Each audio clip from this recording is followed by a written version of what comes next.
Morning, guys. Today we will be reading chapter 13 and 14 from our I Survived the Shark Attacks of 1916 chapter book. Let's go ahead and begin. Chapter 13. Shark killed 2 in New Jersey Creek. A third boy survives, but injuries are grave. July 13th, 1916, Elms Hill, New Jersey. A boy and a young man were killed yesterday, July 12th, by a monster shark that made a shocking appearance in the Matawan Creek. In New Jersey, Lester Stillwell, 11, was killed while swimming with friends in the town of Matawan.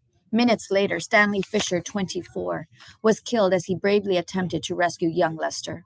Farther up the creek, Chet Roscoe, 10, encountered the shark as he swam by himself. He managed to escape and ran into town to alert residents. His cries of warning were ignored, with most residents dismissing his story as a joke. The boy did not give up, and later attempted to warn his friends who were swimming behind the Templar tile factory. It was during these efforts that the boy fell into the jaws of the monstrous shark. He was rescued moments later when Captain Thomas A. Wilson shot at the shark with a Civil War musket, scaring the beast away. The brave youth was rushed to St. Peter's Hospital in New Brunswick. Injuries to his leg are described as extremely grave. So I don't know if you remember, guys, but yesterday in our book, Shark Attack, the one we're reading in class for our Wit and Wisdom, they did talk about Stanley Fisher and Lester Stillwell, because those two people did actually get attacked by a shark back then. And that is part of a shark attack true fact story. Chapter 14. Pictures floated in and out of Chet's mind. Fuzzy pictures. Men lifting him off the dock, the inside of Dr. J's motor car, the white walls and white sheets of the hospital, unsmiling doctors shaking their heads, a pretty nurse with a soft voice, and Uncle Jerry, who always seemed to be sitting right next to Chet. Was Chet asleep? Was he awake? Was he alive, or was he dead? It was 2 days before that Chet decided for sure that he was alive, and 3 more before he understood what had happened to him, that the shark had ripped away part of his calf. Another few seconds, and that shark would have taken off his whole leg. It will heal, the doctor said, patting Chet on the shoulder. It will take some time, but your leg will heal. The miracle kid, said Uncle Jerry. That's what the newspapers are calling you, and it's true. But by then, Chet had heard about the others. The boy attacked a mile down from the creek from Elms Hill, and the man who jumped in to try to save him. But they both died.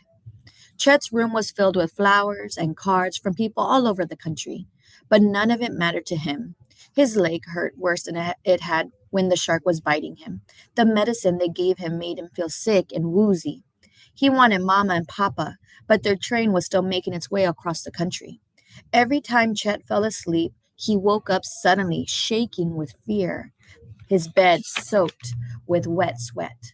The terror faded some when he was awake, but somehow that shark was always lurking in his dreams, its black killer eyes watching him, its bloody teeth glistening. Chet had never felt so alone. And there is Chet with his injuries in the hospital.